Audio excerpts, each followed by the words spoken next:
चल। तो नमस्कार दोस्तों, गुड मॉर्निंग। मैं आलोक आप सभी का ग्रैंड मास्टर 360 में बहुत बहुत स्वागत करता हूं। उम्मीद है मेरे सभी दोस्त अच्छे होंगे और अपनी तैयारी अच्छे से कर रहे होंगे। आप लोगों के एग्ज़ाम्स जो हैं वो बिल्कुल भी पास आ चुके हैं। तो अब रुकना नहीं है किसी को भी, और ना ही किसी कारण से अपनी तैयारी को बीच में रोकना है। सारी चीज़ें एक तरफ, नौकरी एक तरफ, ठीक। क्यों? क्योंकि ये ऐसी चीज़ है जो आपको समाज में एक अच्छा स्तर प्रदान करेगी। लोगों की नज़र में आप अपनी वैल्यू बना सकेंगे। ये एक क्या हो गया है आज के टाइम पे, सामाजिक मानदंड हो गया है कि अगर आपके पास सरकारी नौकरी है तो आप राजा आदमी हैं, और उसके बाद अगर आप प्राइवेट में कुछ भी कर रहे हैं तो आप रंक आदमी। ठीक है, तो शुरू करेंगे आज की अपनी क्लास को एक मोटिवेशन जो हम डेली करते हैं। तो मोटिवेशन क्या है?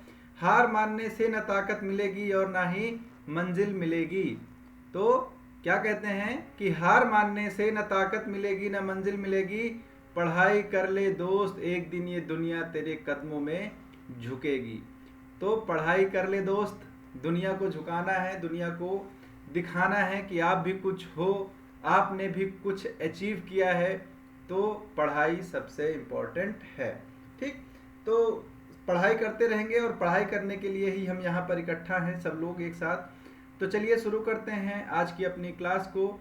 तो जैसे कि आप लोगों को पता है, ये क्लास आपकी करंट अफेयर्स की क्लास है, और आप सभी लोगों को मकर संक्रांति की बहुत बहुत बहुत सारी शुभकामनाएं।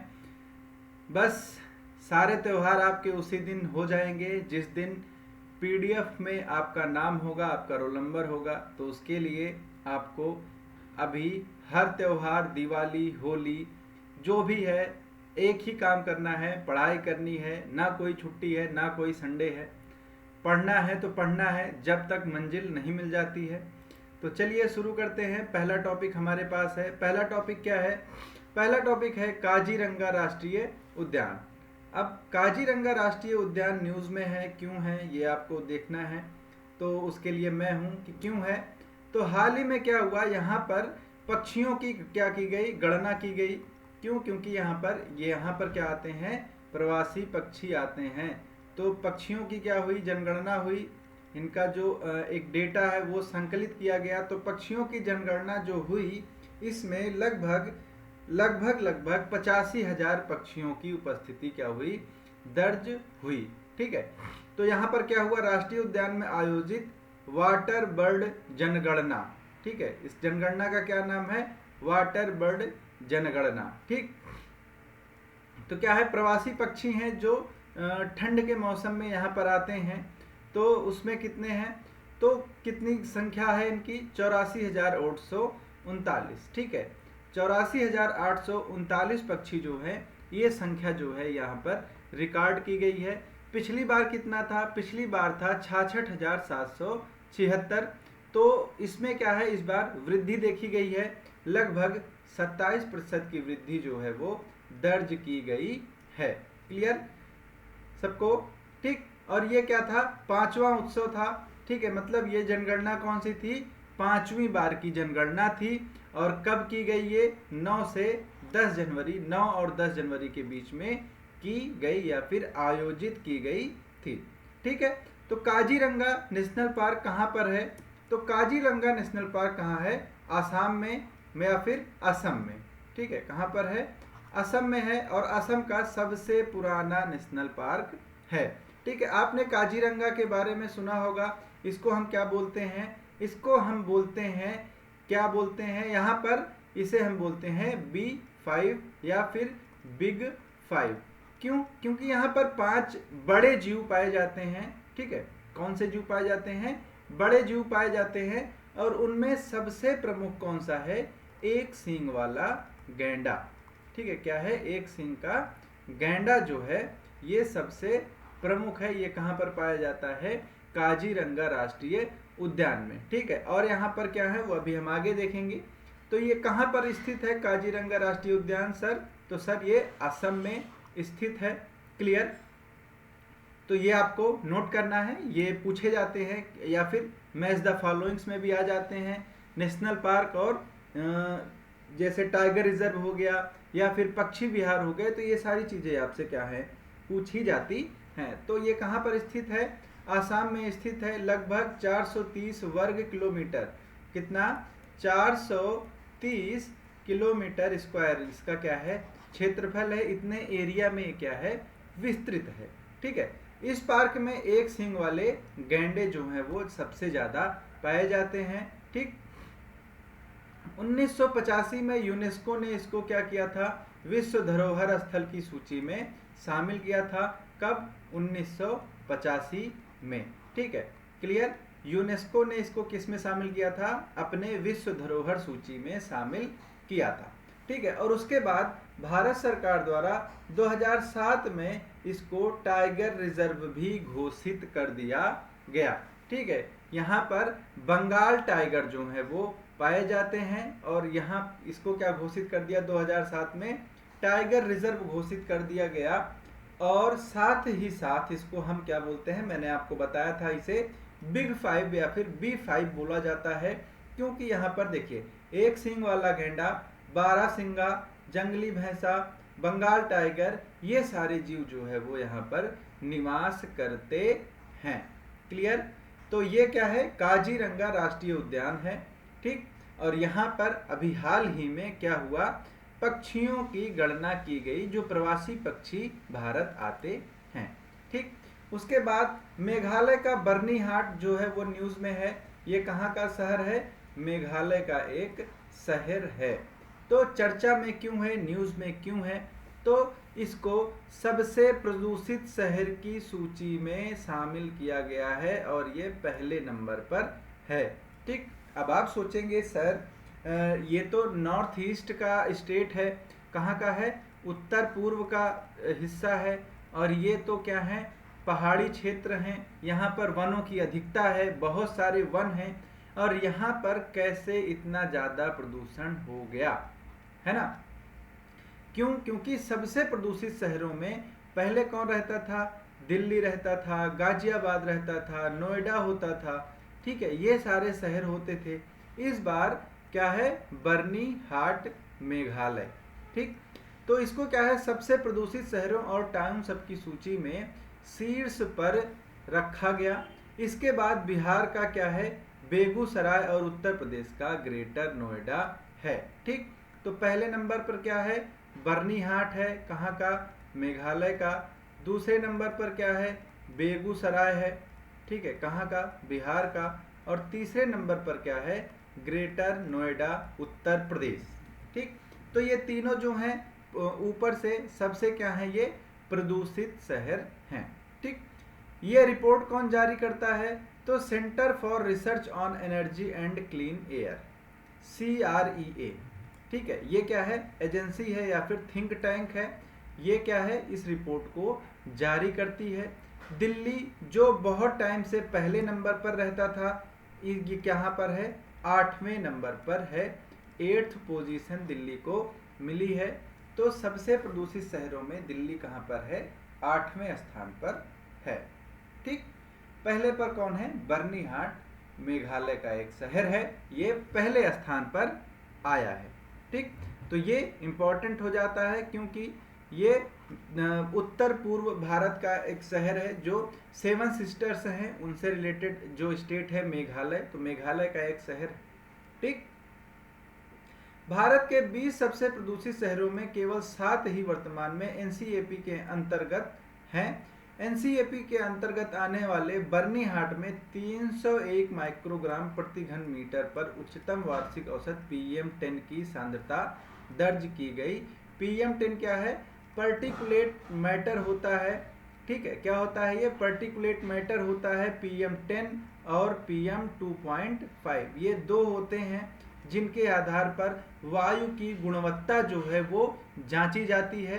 तो यहाँ पर क्या हुआ है, 301 माइक्रोग्राम प्रति घन मीटर जो है वो दर्ज किया गया है।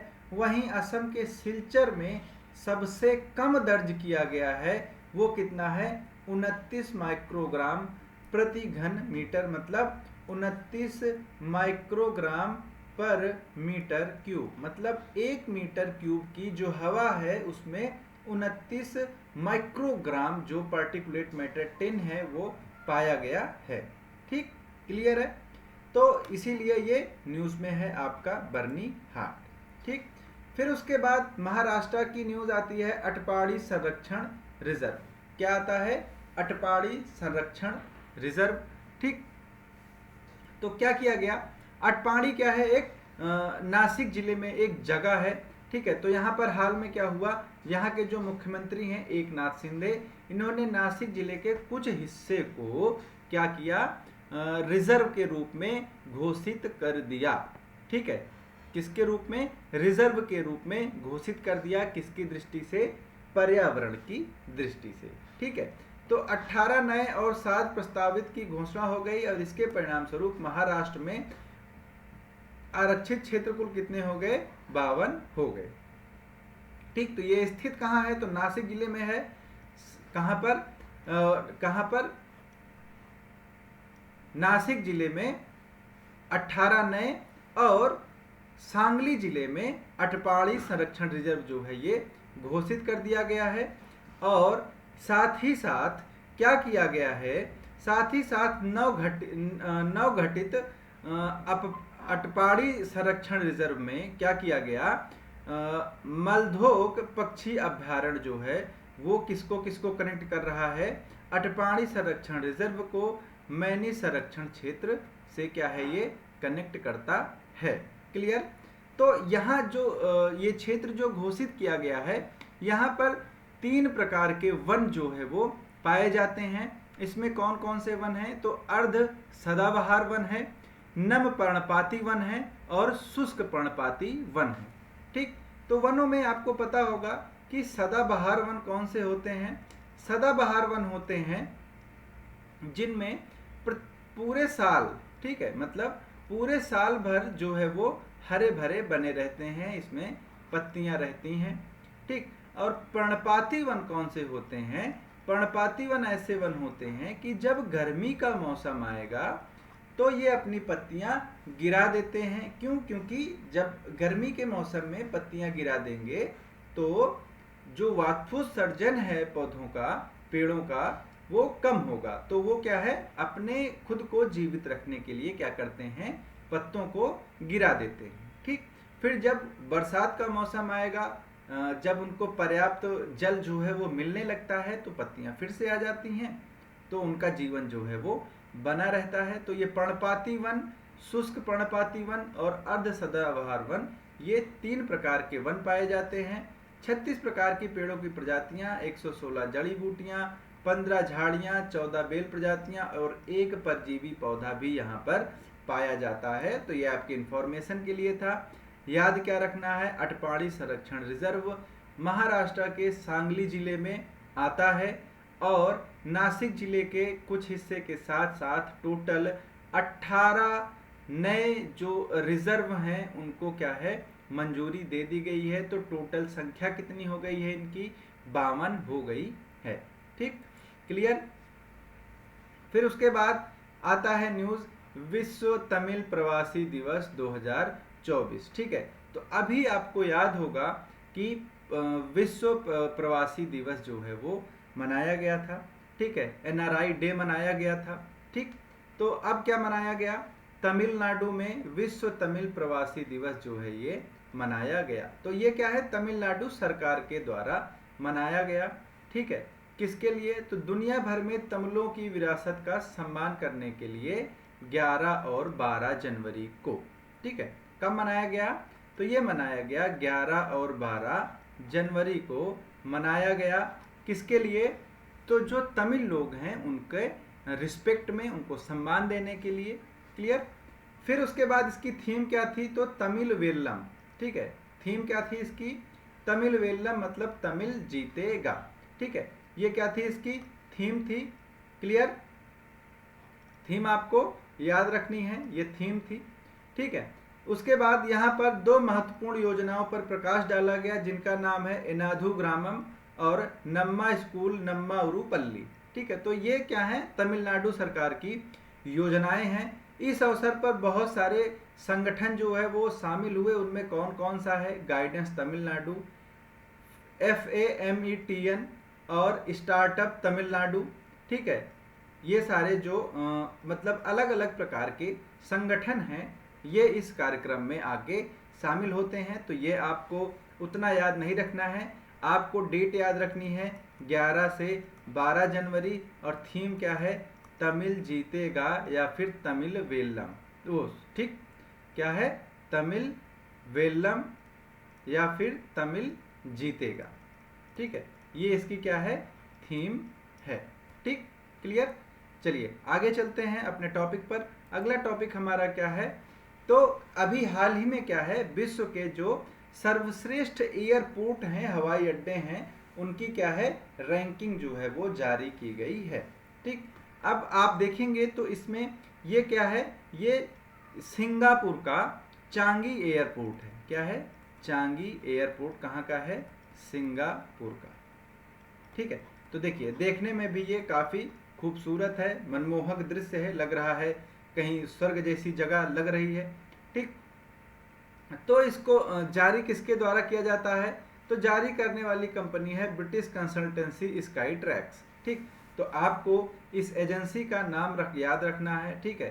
संस्था जो है वो क्या है, ब्रिटिश कंसल्टेंसी स्काई ट्रैक्स। तो ये क्या करती है, ये पूरे विश्व के जो विश्व भर में जो सर्वश्रेष्ठ एयरपोर्ट हैं, हवाई अड्डे हैं, उनकी रैंकिंग जो है वो जारी करती है, ठीक।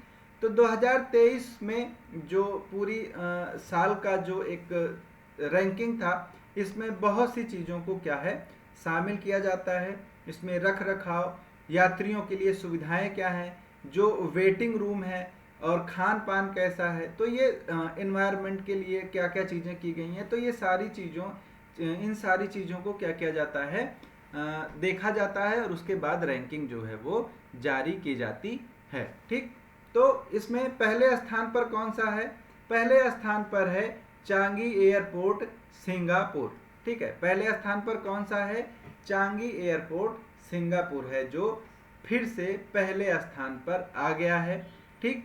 भारत के मतलब यहाँ पर कोई भी नहीं थे टॉप 20 में भी, ठीक। अगर देखिए क्या लिखा है, भारत के संदर्भ में बात करें तो भारत का कोई भी एयरपोर्ट टॉप 20 में भी नहीं है, ठीक। फिर एम्स्टर्डम में पैसेंजर टर्मिनल एक्सपो में आयोजित वर्ल्ड एयरपोर्ट अवार्ड्स के दौरान इसकी घोषणा की गई। चांगी एयरपोर्ट 12वीं बार पहले नंबर पर आया है फिर से, ठीक है। मतलब ये इसके पहले भी इस अवार्ड को जीत चुका है, तो 12वीं बार ये फर्स्ट प्राइज जो है वो जीता है। तो इस साल ये 2 साल बाद फिर से पहले नंबर पर आया है। बीच में ये 2 साल क्या था, पहले नंबर पर नहीं था। उसके बाद क्या है, दूसरे नंबर पर कतर का हमद इंटरनेशनल एयरपोर्ट है। कौन सा है, हमद इंटरनेशनल एयरपोर्ट, ठीक है। जापान का हनेदा एयरपोर्ट तीसरे नंबर पर है, और दक्षिण कोरिया का इंचियोन एयरपोर्ट चौथे स्थान पर है, ठीक। तो ये आपको याद रखना है। आपको मेनली क्या याद रखना है, फर्स्ट, सेकंड और थर्ड, ठीक है। तो पहले नंबर पर चांगी, दूसरे नंबर पर हमद, और तीसरे नंबर पर हनेदा, ठीक है। और राज्य या फिर देश कौन कौन से हैं, तो सिंगापुर, कतर और जापान, ठीक। फिर उसके बाद क्या है, जो दोहा का हमद एयरपोर्ट है वो 2021 और 2022 में फर्स्ट प्राइज जीता था। तो यही 2 साल था जब चांगी एयरपोर्ट को ये अवार्ड नहीं मिला था, और इस बार ये सेकंड नंबर पर है, और चांगी जो है वो फिर से फर्स्ट नंबर पर आ गया है। फ्रांस का चार्ल्स डी गॉल एयरपोर्ट जो है इसको 5th रैंक मिली है। अगर भारत की बात करें तो 36वें नंबर पर क्या है, IGI एयरपोर्ट, जो कहाँ पर स्थित है, दिल्ली में स्थित है, ठीक। ये क्या है, ये श्रेणी है या फिर रैंकिंग है टॉप 10 जो है उनकी। तो सिंगापुर का चांगी एयरपोर्ट सिंगापुर, हमद अंतर्राष्ट्रीय हवाई अड्डा कतर, टोक्यो अंतर्राष्ट्रीय हवाई अड्डा, इसी को हनेदा बोलते हैं, कहाँ पर है, जापान। इंचियोन कहाँ, दक्षिण Korea. Paris Charles de Gaulle France. Istanbul airport तुर्की। Munich airport Germany. Zurich airport Switzerland. Narita अंतर्राष्ट्रीय हवाई अड्डा जापान, और मैड्रिड बाराजस एयरपोर्ट स्पेन। तो ये क्या है, टॉप 10 एयरपोर्ट हैं विश्व के जिनको रैंकिंग यहाँ पर प्राप्त हुई है। ठीक है, तो आपको दो चीजें याद रखनी है, फर्स्ट सेकंड और थर्ड कौन कौन सा है, तो चांगी, हमद और हनीदा। और भारत में किसको मिला है, अगर देखा जाए तो भारत में 36वां स्थान मिला है IGI इंटरनेशनल एयरपोर्ट को, जिसको हम क्या बोलते हैं, इंदिरा गांधी अंतरराष्ट्रीय हवाई अड्डा। ठीक, क्लियर। तो यहाँ कहाँ पर है, दिल्ली में स्थित है। ठीक है, उसके बाद पर्यावरण से जुड़ी हुई खबर है जिसमें क्या है, रोडियम समूह है और इसने एक आंकड़े जारी किए हैं जिसके अनुसार ग्रीन हाउस गैस के उत्सर्जन में 1.9% की कमी देखी गई है। कहाँ पर ये कमी देखी गई है, USA में। ठीक है, तो USA ने ग्रीन हाउस गैसों के उत्सर्जन में 1.9% की उल्लेखनीय कमी की है। ठीक, यह कमी देश की GDP में अनुमानित 2.4% की वृद्धि के बीच हुई। मतलब GDP ग्रोथ कितनी थी, GDP ग्रोथ थी 2.4%, और इसी के बीच ये इन्होंने क्या किया, अपने जो इनकी ग्रीन हाउस गैसेस का उत्सर्जन है उसमें 1.9% की कमी की। ठीक, तो पर्यावरण को बचाने के लिए जो ग्रीन हाउस गैसेस हैं इनमें आपको कमी करनी ही पड़ेगी, नहीं तो आने वाले टाइम में जो हमारा एटमॉस्फेयर है वो और भी खतरनाक हो सकता है। क्लियर। अगली न्यूज़ क्या है, अगली न्यूज़ है कि जो उपल कुंडू हैं, ये क्या है, उपल कुंडू को क्या बनाया गया, दक्षिणी नौसेना कमान के चीफ ऑफ स्टाफ के रूप में नियुक्त किया गया। ये कौन है, इनका नाम है उपल कुंडू। ठीक है, इनका नाम क्या है, उपल कुंडू है, और ये क्या है, इनको क्या बनाया गया, दक्षिणी नौसेना कमान का चीफ ऑफ स्टाफ जो है वो बनाया गया। ठीक, तो ये भारतीय नौसेना अकादमी के पूर्व छात्र थे। 1991 में भारतीय नौसेना में इनको नियुक्त किया गया है। ये एक पनडुब्बी रोधी युद्ध के क्या हैं, विशेषज्ञ भी हैं। तो इनका नाम आपको याद रखना है, उपल कुंडू। ठीक, फिर उसके बाद एक्सरसाइज आ जाती है सैन्य अभ्यास मिलन 2024। तो मिलन 2024 जो है इसका जो 11वां संस्करण है वो आयोजित किया जाने वाला है। कहाँ पर, विशाखापत्तनम में। ये क्या है, एक नौसेना अभ्यास है। 19 से 27 फरवरी के बीच में इसको क्या है, आयोजित किया जाएगा। ठीक है, तो ये क्या है, एक बहुराष्ट्रीय अभ्यास है जिसमें कई सारे देश जो हैं वो शामिल होते हैं। ठीक, कौन कौन से देश हैं तो वो आपको पता चल जाएगा। ठीक है, तो क्या है, अभ्यास मिलन 2024 जो है ये विशाखापत्तनम में 19 से 27 फरवरी के बीच आयोजित किया जाएगा। ये कौन सा संस्करण है, 11वां। ये कौन सा संस्करण होगा, 12वां संस्करण होगा। ठीक है, 11वां संस्करण जो है वो कब आयोजित किया गया था, 2022 में आयोजित किया गया था, पूर्वी नौसेना कमान के तहत विशाखापत्तनम में। ठीक, ये क्या है, एक द्विवार्षिक बहुराष्ट्रीय अभ्यास है जो 1995 में भारत की लुक ईस्ट जो पॉलिसी है, पूर्व की ओर देखो की जो नीति है, उसके अनुरूप जो 4 देश हैं पूर्व में, इंडोनेशिया, सिंगापुर, श्रीलंका और थाईलैंड, इनके भागीदारी के साथ ये प्रारंभ किया गया था। तो स्टार्ट कब हुआ था, 1995 में। प्रत्येक 2 वर्ष पर इसका आयोजन जो है वो किया जाता है। हर 2 साल पर ये एक बार आयोजित किया जाता है। इस बार ये कहाँ आयोजित होगा, विशाखापत्तनम में होगा, 19 से 27 फरवरी 2024 के बीच में। ठीक, तो ये आपको याद रखना है। आगे चलेंगे तो दिल्ली में जो है वो पतंग महोत्सव जो है जो सेलिब्रेट किया गया, तो इसके बारे में जो इम्पोर्टेंट है वो क्या है कि दिल्ली विकास प्राधिकरण DDA ने 13 और 14 जनवरी को सराय काले खां स्थित शहर के पहले बाम्बू पार्क बंसेरा। ठीक है, बाम्बू पार्क मतलब ये क्या है, बांसों से युक्त एक पार्क है जिसका नाम क्या रखा गया, बांसेरा। ठीक है, क्या नाम रखा गया है इसका, बांसेरा। यहाँ पर 2 दिवसीय पतंग उत्सव का आयोजन किया गया। इसका उद्घाटन दिल्ली के जो वाइस गवर्नर हैं, उपराज्यपाल हैं, विनय कुमार सक्सेना ने किया। ठीक है, क्लियर। ये जगह जो है आपको बताएं, जो सराय काले खां है, ये क्या था, एक कूड़ा घर था। मतलब यहाँ पर कूड़े का भंडार लगा हुआ था, टीला लगा हुआ था। तो उसको क्या किया गया, उसको समाप्त किया गया। उसके बाद यहाँ पर क्या किया गया, बहुत सारे जो बांस थे उनको लगाया गया। ठीक है, तो यहाँ पर आप पढ़ेंगे कि यह स्थान दिल्ली के निर्माण और विध्वंस कचरे का कूड़ा घर हुआ करता था। अब आप जो देख रहे हैं वह बैम्बू का सुंदर निवास स्थान बन चुका है। बैम्बू मतलब क्या होता है, बांस होता है। तो यहाँ पर बांस जो है वो लगाए गए। कितने लगाए गए, लगभग 25,000 बांस लगाए गए हैं। ये बांस कहाँ से आए थे, तो ये असम से लाए गए थे, जिनका यहाँ पर पौधारोपण हुआ। तो एक ही साल में ये उपलब्धि जो है वो हासिल की गई हासिल की गई है।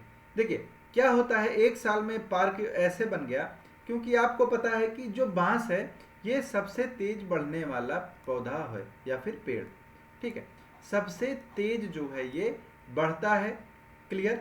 और क्या है, सबसे तेज बढ़ता है, इसीलिए साल भर में ये क्या हो गया, एक पार्क का रूप ले लिया। ठीक है, अगर आप कोई और पेड़ लगाते हैं तो वो क्या है, ग्रोथ उनकी क्या होती है, स्लो होती है। ठीक, लेकिन जो बांस होता है उसकी ग्रोथ जो है वो सबसे तेज होती है। ठीक, तो अगस्त 2022 में बांसेरा की नींव रखी थी और एक साल के अंदर अंदर इसको विकसित कर लिया गया। यहाँ पर 25,000 से अधिक विशेष प्रकार के बांस के पौधे जो है वो लगाए गए हैं। ठीक, क्लियर। तो बांसेरा आपको याद रखना है। फिर उसके बाद स्पोर्ट है। स्पोर्ट में क्या है, रिदम सांगवान। ये कौन है, इनका नाम है रिदम सांगवान।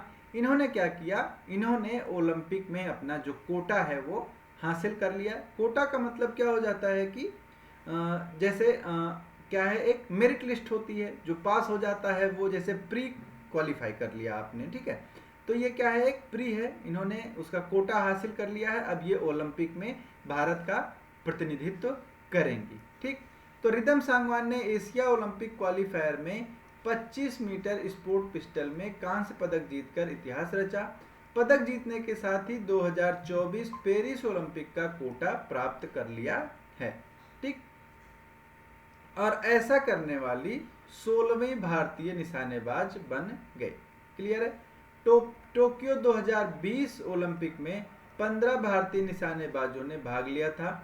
जकार्ता में 3 भारतीय निशानेबाज ईशा सिंह, वरुण तोमर और अब रिदम ये कोटा हासिल कर चुके हैं। मतलब 2024 में 3 निशानेबाज जो हैं वो जाने वाले हैं। उनमें से एक ये भी हैं जिनका नाम है रिदम सांगवान। ठीक, तो ये क्या है, इम्पोर्टेंट है। अब उम्मीद करते हैं कि ओलंपिक में भी अच्छा प्रदर्शन करें, भारत के लिए मेडल जीतें। ठीक है, तो ऑल द बेस्ट अभी से इनको, सबकी तरफ से, पूरे भारत की तरफ से। चलिए अगले टॉपिक पर चलेंगे। तो आप सबको पता होगा सड़क सुरक्षा सप्ताह जो है वो सेलिब्रेट किया जा रहा है पूरे देश में। और ये कब से कब तक है, तो 11 से 17 जनवरी तक। ठीक है, 11 से 17 जनवरी तक सड़क सुरक्षा सप्ताह जो है वो मनाया जा रहा है। तो ये हर साल जो है वो सड़क एवं परिवहन मंत्रालय के द्वारा मनाया जाता है। ठीक है, केंद्रीय सड़क और परिवहन राजमार्ग मंत्रालय की ओर से ये आयोजित किया जाता है। शुरुआत कब हुई थी इसकी, तो 1989 में इसकी जो है वो शुरुआत की गई थी। ठीक है, इसका उद्देश्य क्या होता है, तो सड़क सुरक्षा सप्ताह का उद्देश्य होता है बस लोगों के बीच में जागरूकता बढ़ाना। किसकी जागरूकता सर, तो देखिए आपको पता है बहुत सारी जो चीज़ें होती हैं। ठीक, जैसे कि आपने देखा होगा कभी कभी क्या हो जाता है, न्यूज़ आप पढ़ते होंगे तो बहुत सारा न्यूज़पेपर में लगभग खबरें जो होती हैं वो रोड एक्सीडेंट से संबंधित होती हैं। कहीं ना कहीं एक्सीडेंट होता ही रहता है। ठीक, तो ये क्या है, एक जागरूकता की कमी है। हमें कब मुड़ना है, कौन सा इंडिकेटर देना है, ट्रैफिक लाइट्स जो हैं उनका पालन करना है।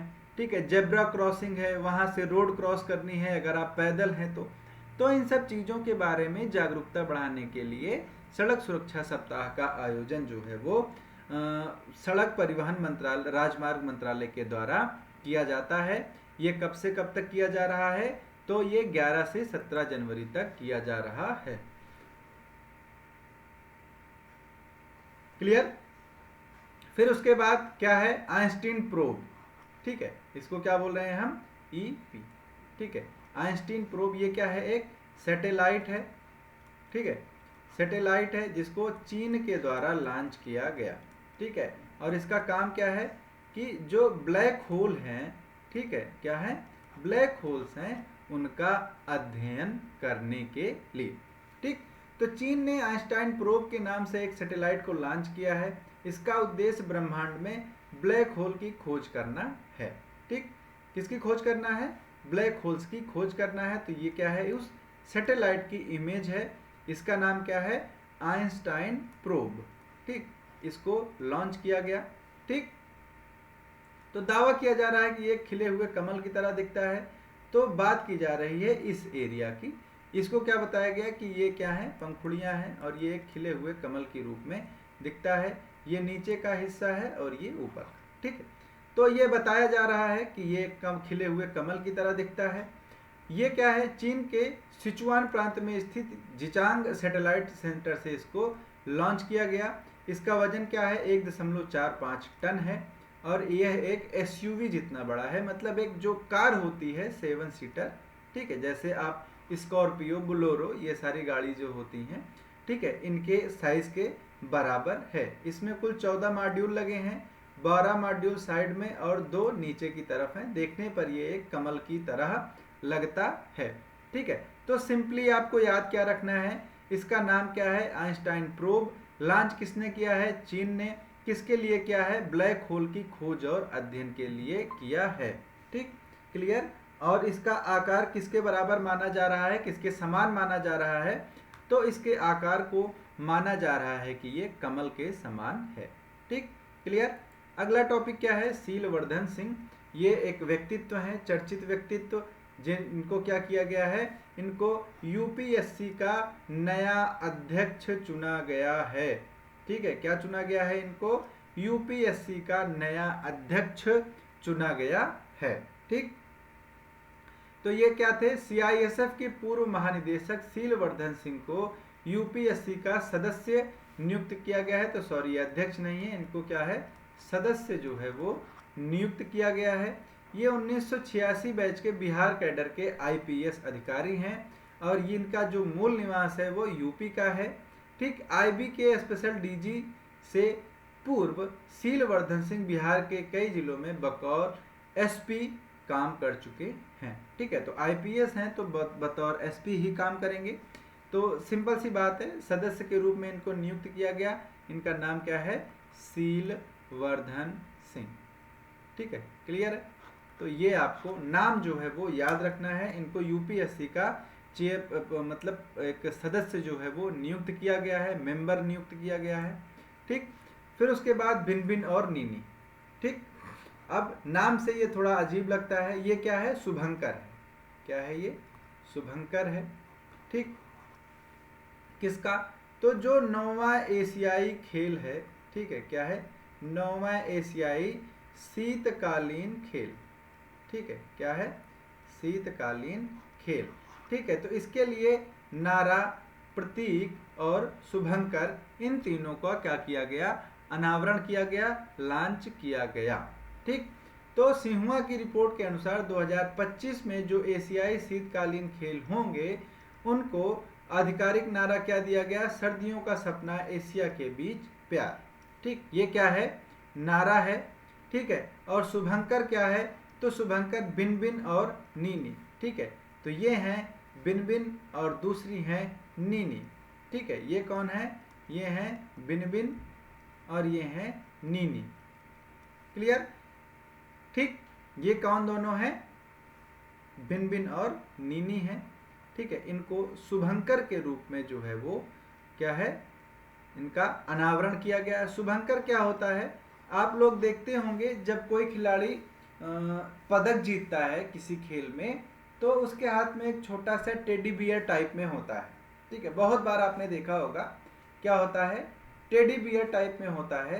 तो वही क्या होता है, वो शुभंकर होता है। वो एक क्या है, आइडेंटिटी है। तो जहाँ पर भी ये आयोजित होता है वहाँ के किसी एक विशेष जानवर, विशेष पक्षी, विशेष प्रजाति के लिए, प्रजाति के नाम पर उसको क्या है रखा जाता है। तो ये क्या है, ये बाघ हैं, इनके नाम पर क्या है भिन-भिन और नीनी के उस पर क्या रखा गया, इस शुभंकर को रखा गया है, ठीक है। ये शार्ट ट्रैक स्पीड स्केटर आकृति और बाइकन फूल और नित्य रिबन का संयोजन है। ये क्या है, बाइकन फूल है, ये क्या है, नृत्य रिबन है, ठीक है। ये क्या है, स्केटर है या फिर स्केट बोर्ड है, ठीक है। और ये जो है पूरा डिज़ाइन किया गया है, ठीक। तो ये आपको याद रखना है कि किसके लिए, तो जो 9वां शीतकालीन एशियाई खेल है उसके लिए इनको जो है वो लॉन्च किया गया है, ठीक। फिर उसके बाद इसरो की ताबड़तोड़ सफलता में एक और जो मील का पत्थर है वो जुड़ता हुआ। तो वो क्या है, एक्सरे पोलरीमीटर मिशन। आपको पता होगा न्यू ईयर के दिन 1 जनवरी को ही क्या किया था, ये इसरो ने इसको लॉन्च किया था, ठीक। तो जब इसको लॉन्च किया गया तो इसरो ने बाकायदा जो पोस्ट किया था वो क्या था, हैप्पी न्यू ईयर करके पूरा जो पोस्ट था वो किया था ट्विटर पे। तो ये क्या है, पोलरीमीटर सैटेलाइट है, एक एक्सरे पोलरीमीटर पोलरीमेट्रिक सैटेलाइट है। इसका काम क्या है, तो ये अन्वेषण के लिए या फिर एक तरह से अंतरिक्ष में खोज के लिए, अनुसंधान के लिए इसको जो है वो लॉन्च किया गया है। तो इसने क्या किया, पहली बार एक सुपरनोवा की क्या है फोटो जो है वो कैप्चर की है, ठीक। और जो ये एक्सपोसैट सैटेलाइट है इसमें 2 उपकरण लगे हैं, ठीक। कौन कौन से, तो एक का नाम है पोलिक्स और एक का नाम है एक्सस्पेक्ट, ठीक। तो ये दोनों जो हैं वो लगे हुए हैं और यही क्या काम कर रहे हैं, ये जो रेज निकलती हैं, किरणें निकलती हैं, उनके आधार पर क्या है एक इमेज जो है उसको जनरेट करते हैं, ठीक। Clear. XSPECT payload UR Rao satellite centre Bengaluru के स्पेस एस्ट्रोनॉमी ग्रुप के द्वारा विकसित किया गया है, ठीक है। तो ये क्या है, इसरो की एक उपलब्धि है। तो 1 जनवरी को इसे लॉन्च किया गया था।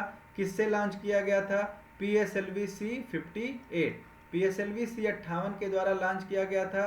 कहाँ से, तो श्रीहरिकोटा से इसे लॉन्च किया गया था। क्लियर सभी लोगों को। तो चलिए आगे चलते हैं। तो ये चीज़ आपको याद रखनी है, ठीक।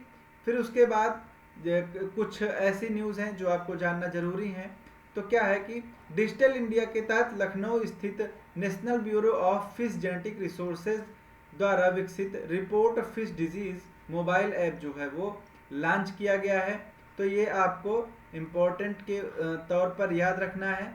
रिपोर्ट फिश डिजीज क्या है कि जो मत्स्य पालन करते हैं, मछली पालन जो करते हैं, तो क्या तालाब में मछली पालन किया जाता है। तो कभी कभी क्या होता है कि मछलियों में बीमारी जो है वो फैलती है, ठीक है। जैसे लोगों में बीमारियां फैलती हैं वैसे मछलियों में भी क्या है बीमारियां फैलती हैं।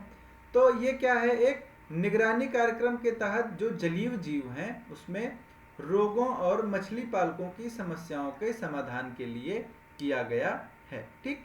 क्लियर। तो ये क्या है, आपको याद रखना है, रिपोर्ट फिश डिजीज जो ऐप है इसको लॉन्च किया गया, ठीक है। किसके द्वारा इसको बनाया गया है, तो इसको बनाया गया है national bureau of fish genetic resources के द्वारा।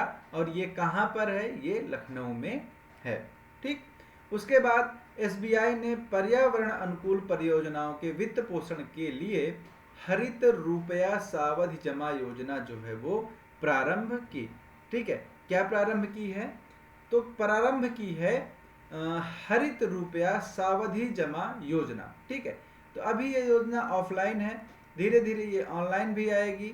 तो आप सबको पता होगा योनो क्या है, SBI का मोबाइल बैंकिंग एप्लीकेशन है। तो ये यहाँ पर भी इसको लॉन्च किया जाएगा।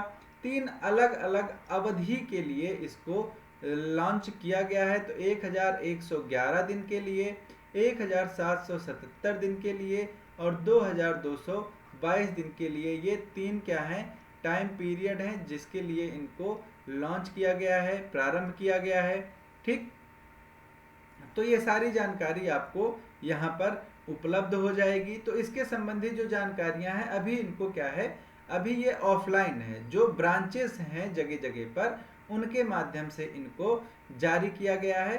अब आने वाले टाइम में क्या होगा, धीरे धीरे इनको जो है ऑनलाइन सेवा के रूप में भी लाया जाएगा। ठीक है, क्लियर है? तो एक मिनट दीजिएगा। ठीक है, तो आगे बढ़ेंगे। अगली न्यूज़ क्या है, Indian of the year award. ठीक, तो Indian of the year award जो है वो अपने क्षेत्र में कुछ विशेष करने के लिए प्रदान किया जाता है। ठीक है, अपने क्षेत्र में विशेष, जैसे कला के क्षेत्र में, साहित्य के क्षेत्र में, देश के लिए कुछ अच्छा किया है उस क्षेत्र में, तो आपको क्या दिया जाता है, सॉरी। ठीक है, तो क्या दिया जाता है, Indian of the year award जो है वो प्रदान किया जाता है।